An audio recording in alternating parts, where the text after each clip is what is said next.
ത്രിയേക ദൈവത്തിൻ്റെ സ്തുതി. കർത്താവിൻ്റെ പരിശുദ്ധ തിരുനാമം മഹത്വപ്പെടുമാറാകട്ടെ. കർത്താവിനാൽ അനുഗ്രഹിക്കപ്പെട്ട വിശ്വാസികളുടെ സമൂഹത്തിന് യേശുക്രിസ്തുവിൻ്റെ അതിപരിശുദ്ധമായ നാമത്തിൽ സ്നേഹവന്ദനം. യോഹന്നാൻ്റെ സുവിശേഷം 7-ാം അധ്യായം 37 മുതലുള്ള വാക്യങ്ങൾ. യഹൂദന്മാർ യെരുശലേം ദേവാലയത്തിൽ കൂടാരപ്പെരുന്നാൾ ആഘോഷിക്കുമ്പോൾ അതിൻ്റെ അവസാന ദിവസമായ 8-ാം നാളിൽ യേശു ദൈവാലയത്തിൽ നിന്നുകൊണ്ട്, ദാഹിക്കുന്നവനെല്ലാം എൻ്റെ അടുക്കൽ നിന്ന് കുടിക്കട്ടെ, എന്നിൽ വിശ്വസിക്കുന്നതിൻ്റെ ഉള്ളിൽ നിന്ന് തിരുവെടുത്ത് പറയുന്നത് പോലെ ജീവജലത്തിൻ്റെ നദികൾ ഒഴുകുമെന്ന് വിളിച്ചു പറഞ്ഞു. അവനിത് തന്നിൽ വിശ്വസിക്കുന്നവർക്ക് ലഭിക്കാനുള്ള ആത്മാവിനെക്കുറിച്ചാകുന്നു പറഞ്ഞത്. 2000 വർഷങ്ങൾക്ക് മുൻപ് യെരൂശലേം ദൈവാലയത്തിൽ യഹൂദന്മാർ പെരുന്നാൾ ആഘോഷിക്കുന്നത് കണ്ടുകൊണ്ട് കർത്താവായ യേശുക്രിസ്തു വേദനയോടെ പറഞ്ഞതായ വാക്യമാണിത്. ഇത് ഈ തലമുറയിൽ ഇന്നും വളരെ പ്രസക്തമായിരിക്കുന്നു. ഇന്നും ചടങ്ങുകളിൽ മുഴുകി ആചാര അനുഷ്ഠാനങ്ങൾ നിവർത്തിച്ച് നിർജീവ പ്രവൃത്തികളിൽ വ്യർത്ഥമായ ആശ്വാസം കണ്ടെത്തുന്ന ഇന്നത്തെ വിശ്വാസികൾക്കും വാസ്തവത്തിൽ വളരെ പ്രാധാന്യമർഹിക്കുന്നൊരു വാക്യമാണിത്. ദാഹിക്കുന്നവനെല്ലാം എൻ്റെ അടുക്കൽ ഒന്ന് കുടിക്കട്ടെ. ആ ദാഹം ഒരു വിശുദ്ധ ജീവിതത്തിന് വേണ്ടിയുള്ള ദാഹം, പാപത്തിന് മേൽ ജയം ലഭിക്കുന്നതിന് വേണ്ടിയുള്ള ദാഹം, ഈ ഭൂമിയിൽ ദൈവത്തെ പ്രസാരിപ്പിച്ചുകൊണ്ട് ജീവിക്കണമെന്നുള്ള ആഗ്രഹമുള്ളതായ ദാഹം. ആ ദാഹം തീർക്കാൻ ആർക്കെല്ലാം ആഗ്രഹമുണ്ടോ അവർക്ക് വരുവാനുള്ള ഏക ഇടം കർത്താവായ യേശുക്രിസ്തുവിൻ്റെ സന്നിധിയാണ്. ഇത് പറഞ്ഞ മറ്റാരും തന്നെ ഇല്ല.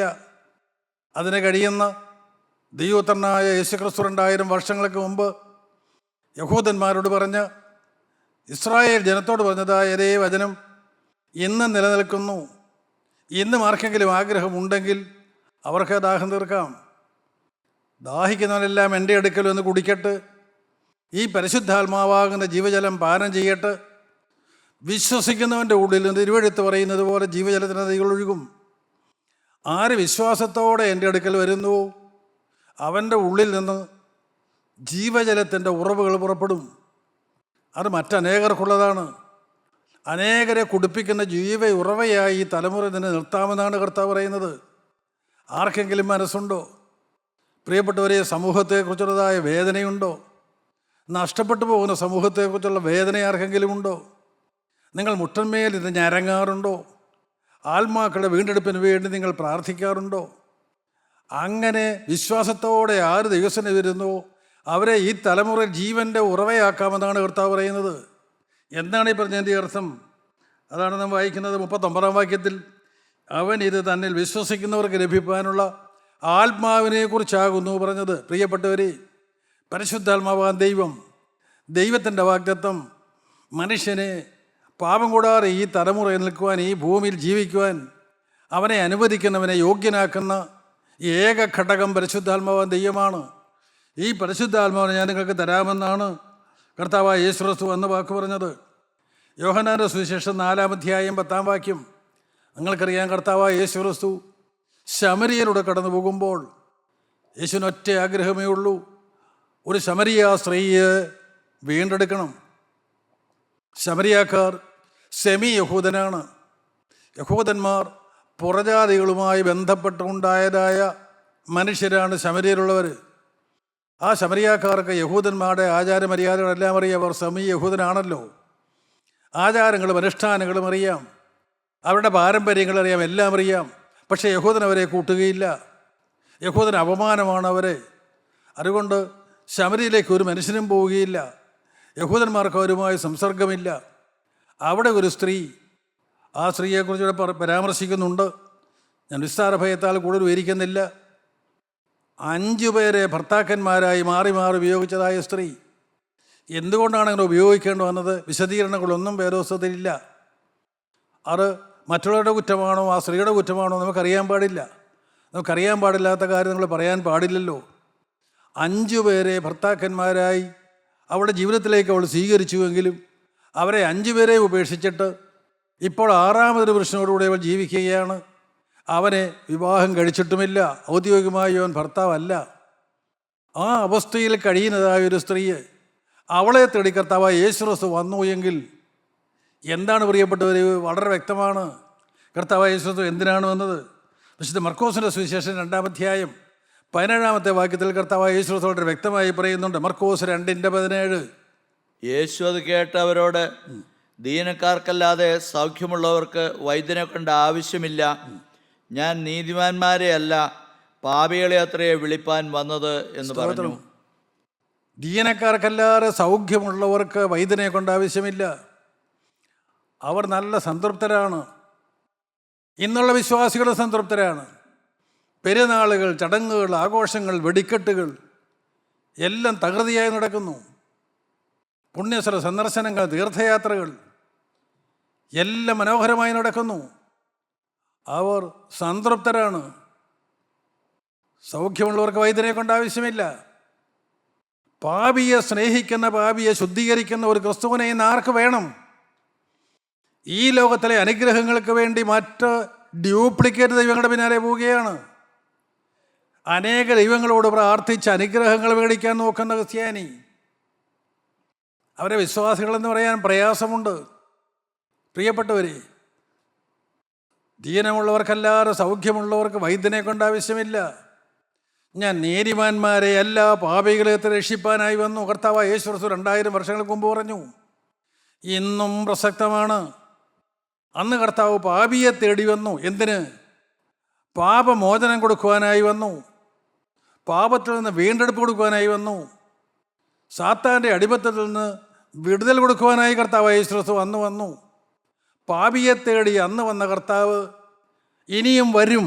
രണ്ടാമത് വരുന്നത് വിശുദ്ധന്മാരെ തേടിയാണ്. ഒരു സംശയവുമില്ല. അന്ന് ഇന്നുള്ള പാപികൾക്ക് സ്ഥാനം കിട്ടുകയില്ല. അന്ന് വിശുദ്ധന്മാരെ തേടിയാണ്. എന്നാൽ ആ വരുന്നതിന് മുൻപ് അനേക പാപികളെ ഒരുക്കുന്നതിന് വേണ്ടി ദൈവം നടത്തുന്ന ബദ്ധപ്പാടാണ് ഈ കാണുന്നതെല്ലാം. അതിനാണ് ഇന്ന് വാസ്തവത്തിൽ കൂടി വരവുകൾ. അതിനാണോ ഇന്ന് കൂടി വരുന്നതെന്ന് അവരവർ ചിന്തിക്കേണ്ടിയിരിക്കുന്നു. ദൈവത്തിന് സ്തോത്രം. നമുക്ക് വീണ്ടും ഒരു വാക്യം കൂടെ വായിക്കാം. വിശുദ്ധ ലൂക്കോസിൻ്റെ സുവിശേഷം 15-ാം അധ്യായം 7-ാമത്തെ വാക്യം. അവിടെയും കർത്താവായ യേശു ക്രിസ്തു ഇപ്രകാരം പറഞ്ഞു, അങ്ങനെ തന്നെ മാനസാന്തരം കൊണ്ട് ആവശ്യമില്ലാത്ത 99 നീതിമാന്മാരെ കുറിച്ചുള്ളതിനേക്കാൾ മാനസാന്തരപ്പെടുന്ന ഒരു പാപിയെ ചൊല്ലി സ്വർഗത്തിൽ അധികം സന്തോഷമുണ്ടാകും എന്ന് ഞാൻ നിങ്ങളോട് പറയുന്നു. എന്നാൽ നിങ്ങൾ അനേകം പേരെ ഈ വചനം കേട്ടുകൊണ്ടിരിക്കുന്നുണ്ട്. എന്നാൽ നിങ്ങളെ നോക്കി ദൈവം സന്തോഷിക്കുമോ? സ്വർഗത്തിൽ സന്തോഷമുണ്ടാകുമോ? വളരെ ഗൗരവത്തോടെ നിങ്ങൾ ചിന്തിക്കേണ്ട കാര്യമാണ്. ദൈവത്തിന് സ്തോത്രം. മാനസാന്തരം കൊണ്ട് ആവശ്യമില്ലാത്ത 99 നീതിമാന്മാരേക്കാൾ മാനസാന്തരപ്പെടുന്ന ഒരു പാപിയെ ചൊല്ലി സ്വർഗം സന്തോഷിക്കും. സ്വർഗത്തിൻ്റെ ദൃഷ്ടിയിൽ പാപികളല്ലാത്തവർ ഒറ്റ മനുഷ്യരുമില്ല. എന്നാൽ ഇന്ന് നമ്മുടെ കാഴ്ചപ്പാടിൽ എങ്ങനെയാണ്? നമ്മളെക്കുറിച്ചുള്ളതായ നമ്മുടെ വിലയിരുത്തൽ എങ്ങനെയാണ്? നമ്മൾ അനേകർക്ക് മാർക്കിടുന്നത് എങ്ങനെയാണ്? അവൻ പാപി, അവൻ മഹാപാപി, ഞാൻ ഭക്തൻ, ഞാൻ കൊള്ളാവുന്നവൻ, ഞാൻ ഭക്തിയുടെ വേഷം ധരിച്ചവൻ, സ്ഥാനമാനങ്ങളുള്ളവൻ. പ്രിയപ്പെട്ടവരെ, ദൈവം വേദനയോടെ നോക്കുന്നു. മാനസാന്തരം കൊണ്ട് ആവശ്യമില്ലാത്ത 99 നീതിമാന്മാരേക്കാൾ മാനസാന്തരപ്പെടുന്ന ഒരു പാപിയെ ചൊല്ലി സ്വർഗം സന്തോഷിക്കും. ഇന്ന് സ്വർഗം സന്തോഷിക്കുവാൻ തക്കവണ്ണം ഞാനൊരു പാപി എന്ന ദൈവസന്നിധിയിൽ ഏറ്റു പറഞ്ഞുകൊണ്ട് പാപമോചനത്തിൻ്റെ സൗഖ്യവും പരിശുദ്ധാത്മാവിനെയും പ്രാപിക്കാൻ ഇന്ന് ആരെല്ലാം ഒരുങ്ങും? അവരെ നോക്കി സ്വർഗം സന്തോഷിക്കും. അവരെ നോക്കി കർത്താവ് യേശു സന്തോഷിക്കും. പ്രിയപ്പെട്ടവർ, ഇത് കൃപയുടെ കാലമാണ്. കർത്താവിൻ്റെ 2-ാമത്തെ വരവ് ഏറ്റവും അടുത്തു. കർത്താവിൻ്റെ 2-ാമത്തെ വരവിൽ വിശുദ്ധന്മാരെ തേടി വരുന്ന കർത്താവ് ഇന്ന് പാപികളെ തേടി വന്നിരിക്കുകയാണ്. പാപികളെ അന്വേഷിച്ചിറങ്ങുകയാണ്. ഓരോ പാപിയെയും വീണ്ടെടുക്കുവാൻ മനസ്സുള്ളവനായി അവൻ വന്ന് നിൽക്കുകയാണ്. അവനാണ് 2000 വർഷങ്ങൾക്ക് മുമ്പ് വിളിച്ചു പറഞ്ഞത്, ദാഹിക്കുന്നവനെല്ലാം എൻ്റെ അടുക്കൽ നിന്ന് കുടിക്കട്ടെ. ആർക്കെല്ലാം 2-ാമത്തെ വരവിന് വേണ്ടി വിശുദ്ധിയോടെ തന്നെ കാക്കണമെന്ന് ആർക്കെല്ലാം ആഗ്രഹമുണ്ട്. അതിനുവേണ്ടി ഒരുങ്ങണമെന്ന് ആർക്കെല്ലാം ആഗ്രഹമുണ്ട്. കർത്താവിൻ്റെ 2-ാമത്തെ വരയിൽ പറന്നുയരണമെന്ന് ആഗ്രഹം ആരെല്ലാം ഉണ്ട്. അതിനാരെല്ലാം ദാഹിക്കുന്നുവോ അവർക്ക് ദാഹം നിവർത്തി വരുത്തുവാൻ കർത്താവായ യേശു ക്രിസ്തു വിളിക്കുന്നു. അവൻ ജീവജലത്തിൻ്റെ ഉറവാണ്. ആ യേശു ക്രിസ്തുവാണ് ഈ ശമരിയ കിണറ്റിൻകരയിലേക്ക് വരുന്നത്. നട്ടുച്ച നേരത്ത് വെള്ളം കോരുവാൻ വരുന്ന ശമരിയ സ്ത്രീയെ തേടി കർത്താവായ യേശു ക്രിസ്തു വന്നു. ഇന്ന് നിങ്ങളുടെ ഓരോരുത്തരുടെയും ഇടയിൽ കർത്താവായ യേശു ക്രിസ്തു നിൽക്കുന്നു. അതേ കർത്താവ് നിൽക്കുന്നു. ആ സ്ത്രീയോട് കർത്താവായ യേശു ക്രിസ്തു പറഞ്ഞ യോഹന്നാന്റെ സുവിശേഷം 4-ാം അധ്യായം 10-ാമത്തെ വാക്യത്തിൽ നാം ഇപ്രകാരം വായിക്കുന്നു, നീ ദൈവത്തിൻ്റെ ദാനവും നിന്നോട് കുടിപ്പാൻ ചോദിക്കുന്നവൻ ആരെന്നും അറിഞ്ഞിരുന്നുവെങ്കിൽ നീ അവനോട് ചോദിക്കുകയും അവൻ ജീവനുള്ള വെള്ളം നിനക്ക് തരികയും ചെയ്യുമായിരുന്നു. ആ സ്ത്രീയെ കണ്ടപ്പോൾ കർത്താവായ യേശുക്രിസ്തു എനിക്ക് കുടിപ്പാൻ തരുമോ എന്ന് ചോദിച്ചു.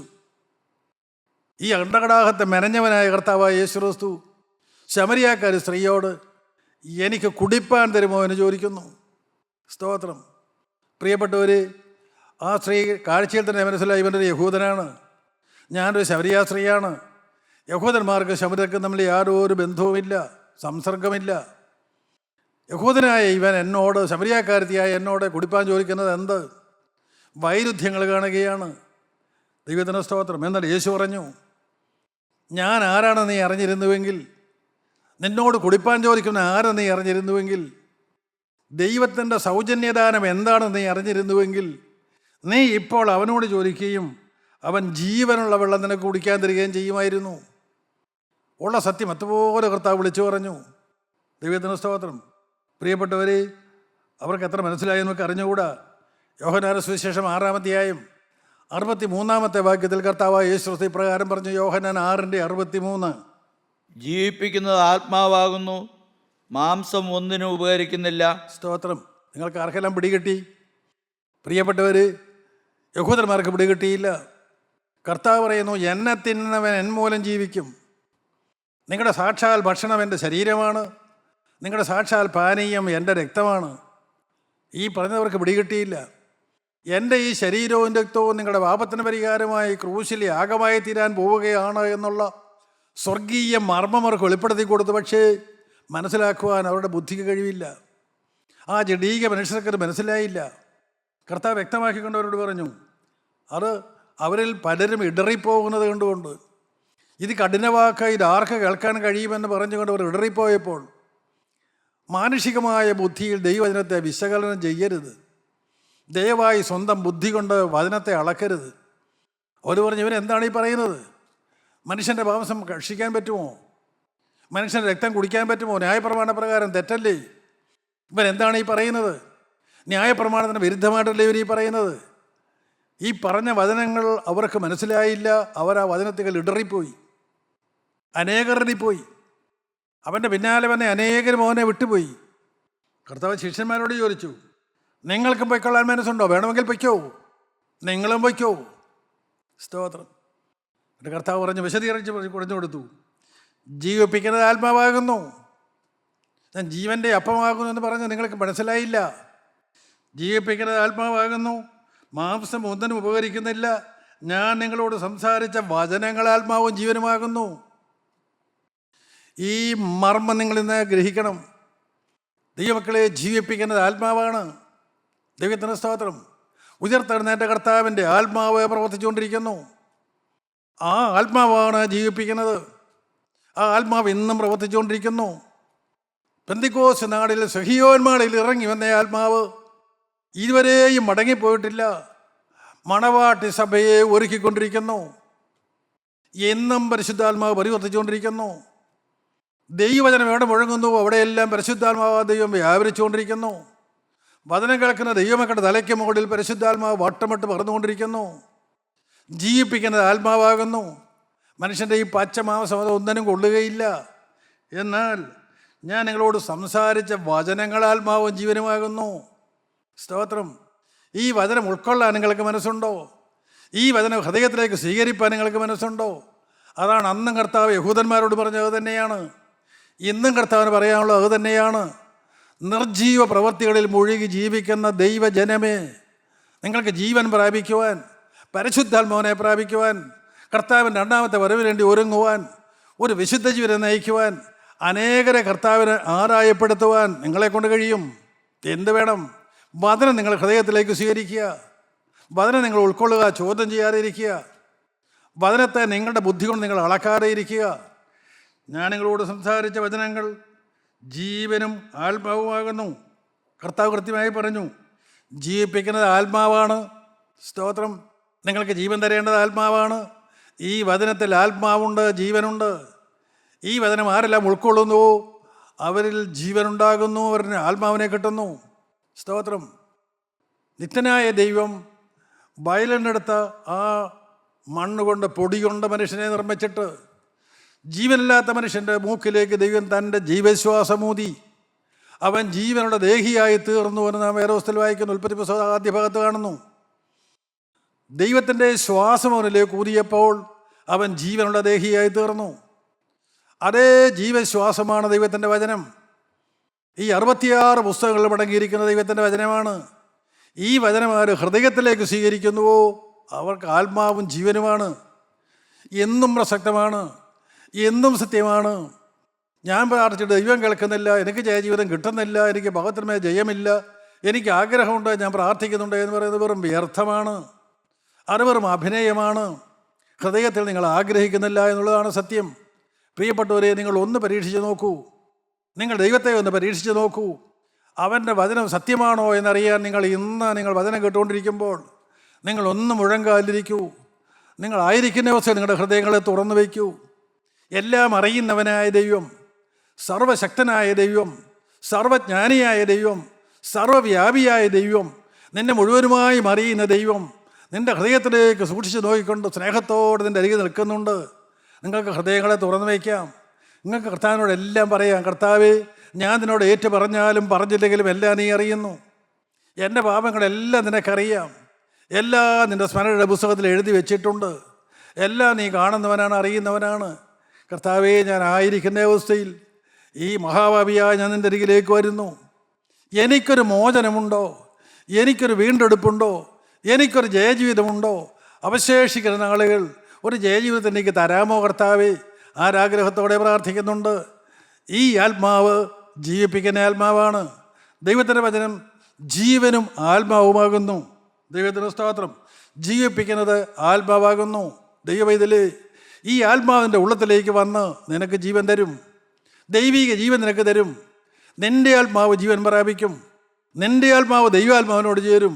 അപ്പോഴാണ് നിൻ്റെ ആത്മാവിൻ്റെ ദാഹം തീരുന്നത്. അപ്പോഴാണ് ജീവിതം സമ്പുഷ്ടമാകുന്നത്. ദൈവത്തിൻ്റെ സ്തോത്രം. പ്രിയപ്പെട്ടവരെ, ഏകനായിരിക്കുന്ന ആദാം, ഏദൻ തോട്ടത്തിൽ ഏകനായിരിക്കുന്ന ആദാമിനെ ദൈവം നോക്കി. ദൈവത്തിൻ്റെ സ്തോത്രം. അവന് തക്കതായ ഒരു തുണ വേണമെന്ന് ദൈവം തീരുമാനിച്ചു. നിങ്ങൾക്കെല്ലാം അറിയാമല്ലോ, ഞാൻ വാക്യങ്ങൾ എടുക്കണ്ടല്ലോ. അവൻ ഏകനായിരിക്കുന്നതല്ല നല്ലത്. അവന് തക്കതായ ഒരു തുണ വേണമെന്ന് ദൈവമാണ് തീരുമാനിച്ചത്. ദൈവം എന്താണ് ചെയ്തത്? ആദാമിനെ ഉറക്കിയിട്ട് അവനൊരു ഗാഠനിദ്ര വരുത്തിയിട്ട് അവൻ്റെ ഇടത്തെ മാർവിൽ നിന്ന് ഒരു വാരിയലിനെടുത്ത് അതിനെ ഒരു സ്ത്രീയാക്കി, അവനിൽ നിന്നെടുത്ത വാരിയലിനെ ഒരു സ്ത്രീയാക്കി അവൻ്റെ അടുക്കിലേക്ക് കൊണ്ടുവന്നു. സ്തോത്രം. പ്രിയപ്പെട്ടവർ, ആ സ്ത്രീയെ കണ്ടപ്പോൾ ആദാം എന്താണ് പറഞ്ഞത്? ഇവളെൻ്റെ അസ്ഥിയിൽ നിന്ന് അസ്ഥിയും എൻ്റെ മാംസത്തിൽ നിന്ന് മാംസവുമാകുന്നു. ഇവളെ നരകളിൻ്റെ അടുത്തിരിക്കിയാൽ നാരി എന്ന പേരാകും. അവർ ഒരു ശരീരമായി നിന്നു. അപ്പോഴാണ് പൂർണ്ണത. നിങ്ങൾ മറക്കരുത്. ദൈവത്തിൻ്റെ സ്തോത്രം. നിൻ്റെ ഹൃദയത്തിൽ ഉൾഗൂഢമായി ഇരിക്കുന്നതായ ആത്മാവ് ദൈവത്തിൻ്റെ പരിശുദ്ധാത്മാവിനോട് ചേരുമ്പോഴാണത് പൂർണ്ണതയാകുന്നത്. അവിടെയാണ് നിത്യജീവൻ പ്രാപിക്കുന്നത്. അവിടെയാണ് സ്വർഗത്തിൻ്റെ പൈതലായി ജനിക്കുന്നത്. അവിടെയാണ് ജീവൻ്റെ പുസ്തകത്തിൻ്റെ പേര് വരുന്നത്. നീ ക്രിസ്തു എന്ന ആ നിർമ്മല പുരുഷൻ്റെ നിർമ്മല മണവാട്ടിയായി തീരുന്നത് അപ്പോഴാണ്. ഇതുവരെ നിങ്ങളതായിട്ടില്ല എങ്കിൽ നിങ്ങൾക്ക് ഇപ്പോൾ ഒരു അവസരം ദൈവം തരികയാണ്. ദൈവത്തിൻ്റെ സ്തോത്രം. ആർക്കെല്ലാം ആഗ്രഹമുണ്ട്? ഇപ്പോൾ വേണമെങ്കിൽ നിങ്ങൾക്കത് അനുഭവിക്കാം. അതാണ് കർത്താവ് യേശു വളരെ വ്യക്തമായി ആ സമൂഹത്തോട് വിളിച്ചു പറഞ്ഞത്. നമുക്ക് വീണ്ടും യോഹന്നാന്റെ സുവിശേഷം 4-ാം അധ്യായത്തിലേക്ക് വരാം. അതിൻ്റെ 14-ാമത്തെ വാക്യത്തിൽ നാം ഇപ്രകാരം വായിക്കുന്നു. യോഹന്നാൻ 4:14. ഞാൻ കൊടുക്കുന്ന വെള്ളം കുടിക്കുന്നവനോ ഒരു നാളും ദാഹിക്കയില്ല. ഞാൻ കൊടുക്കുന്ന വെള്ളം അവനിൽ നിത്യജീവങ്കിലേക്ക് പൊങ്ങുവരുന്ന നീരുറവായി തീരും. സ്തോത്രം. പ്രിയപ്പെട്ടവർ, കർത്താവ് അഭിമുഖമായി നിൽക്കുന്നതായ ശമരിയാക്കാരി സ്ത്രീ, അവൾക്ക് പാരമ്പര്യങ്ങൾ പറയാനുണ്ട്. അവൾക്ക് ആരാധനയെക്കുറിച്ച് പറയാനുണ്ട്. അവൾ കുടിക്കുന്നതായ യാക്കോബിൽ കണ്ടിട്ടുള്ള വെള്ളത്തെക്കുറിച്ച് അവൾക്ക് പറയാനുണ്ട്. ഇനി യാക്കോബ് കുടിച്ച കിണറാണെന്ന് അവൾക്ക് പറയാനുണ്ട്. യാക്കോബിൻ്റെ മക്കളും യാക്കോബിൻ്റെ മൃഗങ്ങളും എല്ലാം കുടിച്ച കിണറാണ്, വെള്ളമാണ്. അത് തന്നെയാണ് ഞങ്ങളും കുടിക്കുന്നുള്ള പാരമ്പര്യം പറയാൻ അവർക്കുണ്ട്. എന്നാൽ കർത്താവായ യേശു എന്താണ് പറഞ്ഞത്? ഞാൻ കൊടുക്കുന്ന വെള്ളം കുടിക്കുന്നവനോ ഒരു നാളും ദാഹിക്കയില്ല. സ്ത്രീയെ, ഇത്രയും കാലം ഈ കിണറ്റിലെ വെള്ളം കോരി കുടിച്ചല്ലോ, നിനക്ക് പിന്നെയും ദാഹിച്ചില്ലേ?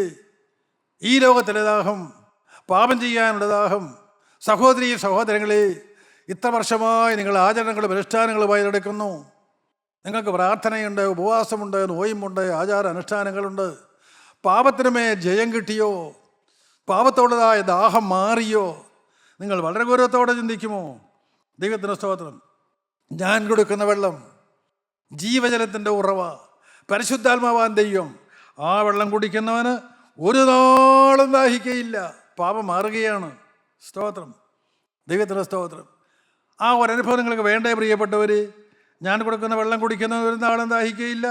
ഞാൻ കൊടുക്കുന്ന വെള്ളം അവനിൽ നിത്യജീവങ്കിലേക്ക് പൊങ്ങി വരുന്ന നീരുറവയായി തീരും. അത് നിനക്ക് കുടിക്കാൻ മാത്രമല്ല, ഈ തലമുറയിൽ, നിന്റെ ഭവനത്തിൽ, നിന്റെ കുടുംബത്തിൽ, നിന്റെ ദേശത്ത്, നിന്റെ ഇടവകയിൽ, നിന്റെ കൂട്ടായ്മയിൽ നിന്നെ ഒരാൾ ജീവൻ്റെ ഉറവയായി നിർത്തും. അനേകർ നിന്നിൽ നിന്ന് കുടിക്കുവാൻ തക്കോണം നിന്റെ ദൈവം ഉയർത്തും. അർഹനം ആഗ്രഹമുണ്ട്. അത് തന്നെയാണ് ദൈവം ആഗ്രഹിക്കുന്നത്. അത് തന്നെയാണ് ആദാമിന് തുണയായ ദൈവ സ്ത്രീയെ കൊടുത്തിട്ട് അവരോട് പറഞ്ഞത്. ഉൽപ്പത്തി 1:28 ദൈവം അവരെ അനുഗ്രഹിച്ചു. നിങ്ങൾ സന്താനപുഷ്ടിയുള്ളവരായി പെരുകി ഭൂമിയിൽ നിറഞ്ഞ് അതിനെ അടക്കി ആകാശത്തിലെ സകല പറവകളെയും ഭൂമിയിലെ സകല ജീവജാലങ്ങളെയും സമുദ്രത്തിലുള്ള എല്ലാ ജീവികളെയും അടക്കി ആകാശത്തിലും ഭൂമിയിലും സമുദ്രത്തിലുമുള്ള സകലത്തെയും അടക്കി വാഴുവീൻ. പ്രിയപ്പെട്ടവർ, മനുഷ്യൻ്റെ പദവി എന്താണ്? അവർ ഒരു മനസ്സോടെ നിന്നാൽ ആത്മാക്കളെ നേടാം. അവിടെ അതേ സാദൃശ്യത്തിലും സ്വരൂപത്തിലും തേജസ്സിലുമുള്ള മക്കളെ കൊണ്ട് ഈ ഭൂമിയെ നിറയ്ക്കാം. ഇതാണ് ദൈവത്തിൻ്റെ ആഗ്രഹം. രണ്ടാമത്തെ വരവിന് വേണ്ടി ഞാൻ ഒരുങ്ങിയാൽ പോരാ, ഞാൻ അനേകരെ ഒരുക്കണം. അതിന് ദൈവം കണ്ട ദൈവമക്കളാണ് ഇവിടെ ഇരിക്കുന്നവരെല്ലാം. നിങ്ങൾക്ക് മനസ്സുണ്ടോ പ്രിയപ്പെട്ടവർ? വേലക്കാരനാണ് കൂലി, വേല ചെയ്യുന്നവർക്കാണ് കൂലി. എന്താണ് വേല? അത് ഈ ലോകത്തിലെ വേലയുടെ കാര്യമൊന്നുമല്ല. ആത്മാക്കളെ നേടുന്നതാണ് വേല. സ്തോത്രം. ആത്മാക്കളുടെ ഉടയവൻ, ആ മുന്തിരിത്തോട്ടത്തിൻ്റെ ഉടയവൻ 6 മണി നേരത്ത് വേലക്കാരെ അന്വേഷിച്ച് വന്നു. അവൻ 9 മണി നേരത്ത് വന്നു. അവൻ 12 മണി നേരത്തും വന്നു. വൈകുന്നേരം 5 മണിയായപ്പോഴും അവൻ വന്നു. ആരെങ്കിലും മെനക്കെട്ട് നിൽക്കുന്നുണ്ടോ? ഈ വൈകിയ വേളയിൽ, കർത്താവിൻ്റെ രണ്ടാമത്തെ വരവിന് വേണ്ടി ജനം ഒരുങ്ങിക്കൊണ്ടിരിക്കുന്ന ഈ വൈകിയ വേളയിൽ ഇന്നും കർത്താവ് വരുന്നുണ്ട്. ആരെങ്കിലും ഉണ്ടോ? എൻ്റെ മുന്തിരിത്തോട്ടത്തിൽ വേല ചെയ്യാൻ ആരെങ്കിലും ഉണ്ടോ? ആത്മാക്കളെ നേടുവാൻ, മുഴങ്കാലിരിപ്പാൻ, അറയിൽ കടന്ന് വാതിലടച്ച് രഹസ്യങ്ങൾ കാണുന്ന പിതാവിനോട് ഹൃദയം പകർന്ന് പ്രാർത്ഥിപ്പാൻ, ആത്മാക്കൾക്ക് വേണ്ടി ജാഗരിക്കുവാൻ, ആത്മാക്കളെ നേടുവാൻ ദാഹമുള്ള ആരെങ്കിലും ഉണ്ടോ പ്രിയപ്പെട്ടവർ?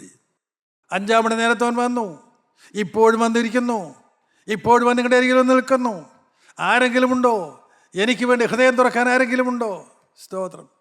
പ്രിയപ്പെട്ടവരെ, ആരെങ്കിലും ഉണ്ടെങ്കിൽ അവനത് കൊടുക്കും. എന്നാൽ അതാണ് വായിക്കുന്നത്. ഞാൻ കൊടുക്കുന്ന വെള്ളം അവനിൽ നിത്യജീവങ്കിലേക്ക് പൊങ്ങി വരുന്ന നീരുറവയായി തീരും. എത്ര കുടിച്ചാലും പറ്റാത്ത ഉറവ, ഒരിക്കലും തീരാത്ത ഉറവ, ആരെല്ലാം കുടിച്ചാലും തീരാത്ത ഉറവ, പിന്നെയും പിന്നെയും പൊങ്ങി വരുന്ന വെള്ളത്തിൻ്റെ ഉറവ. ദൈവത്തിലെ ഈ തലമുറ നിന്നെ അങ്ങ് നിർത്താൻ ദൈവത്തിന് ആഗ്രഹമുണ്ട്. നിന്റെ കഴിവല്ലാതെ ദൈവം സൗജന്യമായി തരുന്നതാണ്. സ്തോത്രം. അതാണ് ശമരിയാക്കാര സ്ത്രീയോടും കർത്താവ് പറഞ്ഞത്. നമുക്ക് വീണ്ടും വായിക്കാം. യോഹന്നാൻ സുവിശേഷത്തിൻ്റെ 3-ാം അധ്യായത്തിൻ്റെ 5-ാമത്തെ വാക്യത്തിൽ നാം ഇപ്രകാരം വായിക്കുന്നു. 3:5. അതിന് യേശു, ആമേൻ ആമേൻ ഞാൻ നിന്നോട് പറയുന്നു, വെള്ളത്താലും ആത്മാവിനാലും ജനിച്ചില്ല എങ്കിൽ ദൈവരാജ്യത്തിൽ കടപ്പാൻ ആർക്കും കഴിയുകയില്ല. ഇസ്രായേലിൻ്റെ ഉപദേഷ്ടാവായ നിക്കോദീമോസിനോട് കർത്താവായ യേശു പറഞ്ഞ വാക്കുകളാണ്. നിസ്സാരന്മാരോട് പറയുന്ന വാക്കുകളല്ല. അവൻ ഇസ്രായേലിൻ്റെ ഉപദേഷ്ടാവാണ്. ഇസ്രായേൽ ജനത്തെ ഉപദേശിക്കുവാൻ യഹൂദ സഭയെ ആക്കി വച്ചിരിക്കുന്ന ഉപദേഷ്ടാവാണ്. അധികാരമുള്ളവനാണ്. എന്താണ് കർത്താവ് പറഞ്ഞത്? ഒരു പ്രാവശ്യം കൂടെ വായിച്ചു കേൾക്കാം. 3:5. ആമേൻ ആമേൻ ഞാൻ നിന്നോട് പറയുന്നു, വെള്ളത്താലും ആത്മാവിനാലും ജനിച്ചില്ല എങ്കിൽ ദൈവരാജ്യത്തിൽ കടപ്പാൻ ആർക്കും കഴിയുകയില്ല. സഹോദരീ സഹോദരങ്ങളെ, വെള്ളത്താലും ആത്മാവിനാലും ജനിച്ചില്ല എങ്കിൽ ആർക്കും ദൈവരാജ്യത്തിൽ കടപ്പാൻ കഴിയുകയില്ല. വെള്ളത്താലും ആത്മാവിനാലും, ആ വെള്ളമെന്ന് ഉദ്ദേശിക്കുന്നത് വചനമാണ്. ദൈവവചനം ജീവനാണ്. നിങ്ങൾ കേട്ട് കഴിഞ്ഞു. സ്തോത്രം. വെള്ളത്താലും ആത്മാവിനാലും വീണ്ടും ജന്മം പ്രാപിക്കുന്നില്ല എങ്കിൽ ദൈവത്തിൻ്റെ വചനം കേട്ട് പാപത്തോട് യാത്ര പറഞ്ഞുകൊണ്ട്, പാപത്തെ വെറുത്തുപേക്ഷിച്ചുകൊണ്ട് ഈ നിത്യനായ ദൈവത്തെ ആരെല്ലാം ഹൃദയത്തിലേക്ക് സ്വീകരിക്കുന്നു അവർക്കെല്ലാം നിത്യജീവനുണ്ട്. വളരെ വ്യക്തമാണ്, വളരെ ക്ലിയറാണ്. സംശയത്തിന് ഒരു കാര്യവുമില്ല. ദൈവപൈതലേതിൻ്റെ മാനുഷിക ബുദ്ധികളെല്ലാം മാറ്റിവെക്കുക. ശാന്തമായി വചനത്തിനും പിന്നെ താഴുക. ദൈവത്തിനോട് സംസാരിക്കുന്ന ദൈവശബ്ദം നീ കേൾക്കുക. എന്താണ് കർത്താവ് പറയുന്നത്? വെള്ളത്താലും ആത്മാവിനാലുമുള്ള ജനനം. ജീവൻ്റെ വചനം കേട്ട് പാവഴികളോട് യാത്ര പറഞ്ഞുകൊണ്ട് ഈ ദൈവത്തിനെ ഹൃദയത്തിലേക്ക് സ്വീകരിപ്പാൻ ആര് ഹൃദയം തുറക്കുന്നുവോ അവർക്ക് ലഭിക്കുന്ന ജീവൻ നിത്യജീവൻ. സ്തോത്രം. തീരാത്ത ജീവൻ, നിത്യജീവൻ, സ്വർഗത്തിൽ ദൈവത്തോട് വസിക്കുന്ന, എന്നും വസിക്കുന്നതായ നിത്യജീവൻ. ആ ജീവൻ നിനക്ക് പ്രാപിക്കാം, ആർക്കും പ്രാപിക്കാം. വീണ്ടും 4-ാം അധ്യായത്തിൻ്റെ 12-ാം വാക്യം നമുക്ക് വായിക്കാം. യോഹന്നാൻ 4:12. നമ്മുടെ പിതാവായ യാക്കോബിനേക്കാൾ നീ വലിയവനോ? അവനാകുന്നു ഈ കിണർ ഞങ്ങൾക്ക് തന്നത്. അവനും അവൻ്റെ മക്കളും മൃഗങ്ങളും ഇതിലെ വെള്ളം കുടിച്ചു പോന്നു എന്ന് പറഞ്ഞു. ശമരിയാക്കാരി സ്ത്രീക്ക് ന്യായവാദങ്ങൾ പറയാനുണ്ട്, ആരാധനയുടെ പാരമ്പര്യം പറയാനുണ്ട്, ഇത് പുരാതന സഭയാണെന്ന് പറയാനുണ്ട്, ഇത് യാക്കോബ് കുടിച്ച കിണറാണെന്ന് പറയാനുണ്ട്, യാക്കോബും മക്കളും കുടിച്ചതായ വെള്ളമാണെന്ന് പറയാനുണ്ട്, പലതും പറയാനുണ്ട്. പ്രിയപ്പെട്ടവർ, അവിടേക്ക് ശാന്തനായി കർത്താവായ യേശു ക്രിസ്തു നിന്നു. 4-ാം അധ്യായത്തിൻ്റെ 28-ാം വാക്യം കൂടെ നമുക്ക് വായിക്കാം. അനന്തരം സ്ത്രീ പാത്രം വെച്ചിട്ട് പട്ടണത്തിൽ ചെന്ന ജനങ്ങളോട്, ഞാൻ ചെയ്തതൊക്കെയും എന്നോട് പറഞ്ഞ ഒരു മനുഷ്യനെ വന്നു കാൺമീൻ, അവൻ പക്ഷേ ക്രിസ്തു ആയിരിക്കുമോ എന്ന് പറഞ്ഞു. വെള്ളം കോരുവാൻ വന്ന സ്ത്രീ വെള്ളം കോരിയില്ല. കിണറ്റിൻകരയിൽ അവൾ കുടം വെച്ചു, കർത്താവായ യേശുവോട് വിട്ടു. അവൾ ഇടയ്ക്ക് ചോദിക്കുന്നുണ്ട്, നീ എനിക്ക് വെള്ളം തരാമെന്ന് പറയുന്നത്, എൻ്റെ കയ്യിൽ പാത്രമില്ലല്ലോ, ഈ കിണർ ആഴമുള്ളതാകുന്നു, പിന്നെ നീ എങ്ങനെ എനിക്ക് വെള്ളം തരും? മാനുഷിക ബുദ്ധിയിൽ അവൾ അളക്കുകയാണ്. അവൾക്ക് കർത്താവ് വെള്ളം കോരി കൊടുത്തായി നമുക്ക് കാണുന്നില്ല. എന്നാൽ 28-ാം വാക്യത്തിലേക്ക് വരുമ്പോൾ നാം ഒരു കാര്യം കാണുന്നു. സ്ത്രീ കുടം അവിടെ വെച്ചിട്ട് അവളുടെ ദേശത്തേക്ക് അവൾ മടങ്ങിപ്പോയി. സ്തോത്രം. എന്താണ് അതിനർത്ഥം? ഈ സമയം കൊണ്ട് നിത്യജീവൻ്റെ ഉറവയിൽ നമ്മൾ കുടിച്ചു കഴിഞ്ഞു. പ്രിയപ്പെട്ടവരെ, നിങ്ങൾ ഇവിടെ ദൈവസന്നിധി ശാന്തമായിരിക്കുമ്പോൾ ജീവൻ്റെ ഉറവയിൽ നിങ്ങൾക്ക് തരാൻ കർത്താവ് യേശു ക്രിസ്തുവുണ്ട്. കുടിക്കാൻ നിങ്ങൾക്ക് മനസ്സാണോ? നമുക്ക് നമ്മെ തന്നെ താഴ്ത്താം, നമുക്ക് തന്നെ ദൈവസരങ്ങളിലേക്ക് ഏൽപ്പിച്ചു കൊടുക്കാം. നമുക്ക് കർത്താവിനോട് പറയാം, കർത്താവേ, ഈ ജീവജല ഉറവയിൽ നിന്ന് കുടിപ്പിച്ചല്ലാതെ എന്നെ എന്ന് പറഞ്ഞയക്കല്ലേ. കർത്താവേ, 2-ാമത്തെ വരവിന് വേണ്ടി ഞങ്ങളെല്ലാവരെയും ഒരുക്കണമേ. തിരുരക്തത്താൽ ഞങ്ങളെ കഴുകണമേ, ശുദ്ധീകരിക്കണമേ, ആത്മാവിനെ ഞങ്ങളുടെ മേൽ പകരണമേ, എല്ലാവരെയും അനുഗ്രഹിച്ച് പറഞ്ഞയക്കണമേ. മഹത്വം പൊന്നു തിരുമേനി മാത്രം എടുക്കണമേ. യേശു ക്രിസ്തുവിൻ്റെ അതിപരിശുദ്ധ നാമത്തിൽ തന്നെ. ആമേൻ.